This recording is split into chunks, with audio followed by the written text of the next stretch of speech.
Here's a common problem for anyone who is going to be putting a cap on a fence, guardrail, handrail, you name it, whether it's going to be 2 by 4, 2 by 6, 2 by 8, 2 by 12.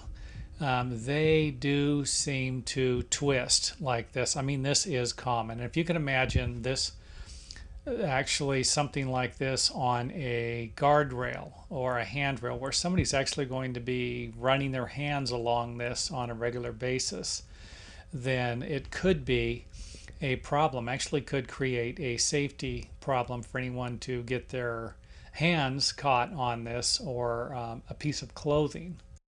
Now there is one thing you can do, and that will be to reduce the amount of breaks in the railing.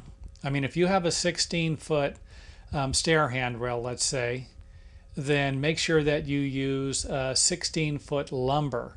Don't use two 8-footers or a 12-footer and a 4-footer. If you have a 24-foot long fence like this, let's say, then make sure that you use two 12-footers.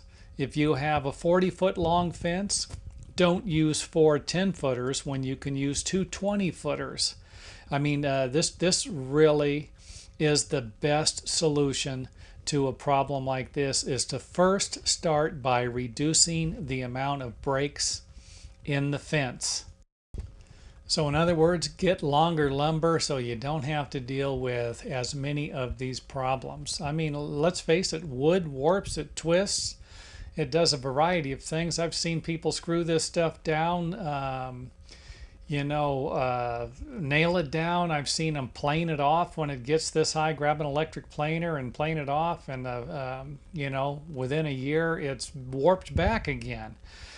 So first off, you're going to need to reduce the amount of breaks. The second thing, of course, you're going to need to do, you can just see here that they just have two nails and the nails are off to the side.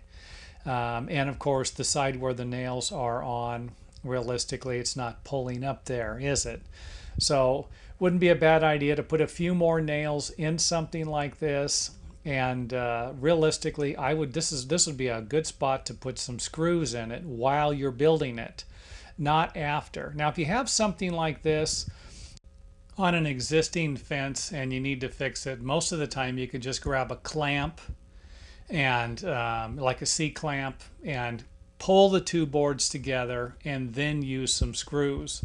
But every once in a while you're going to run into a problem where you're going to have a board like this is going to have debris underneath it. You're going to need to clean all the debris out before you can pull it down. You are going to have boards that aren't going to want to come down, or they're going to want to pull the other boards up. So you might, and depending on the damage, if the fence has damage, I mean, let's face it, gaps like these are what allows water in. You have enough water come in and it remains on the top of the fence underneath these caps, then you could have wood rot. You could have termite damage. And if that's the case, and there's a good chance you're going to need to do a little extensive repair work and replace some of the framing parts for the fence before you can actually put a screw in that's actually going to hold it together. And of course, you can always cut a section out and replace that section too. So you could always cut, if you have a gap like this, you can always go 4 foot on each side.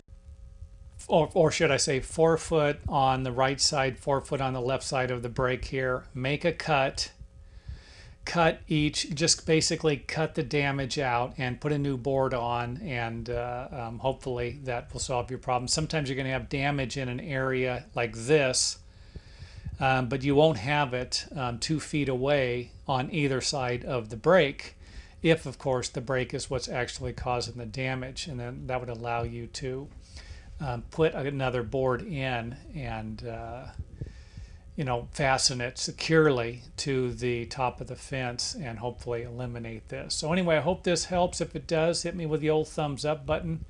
And if you guys and gals have any questions, feel free to leave them in the comment area. Email me and I will see if I can answer them as soon as I possibly can.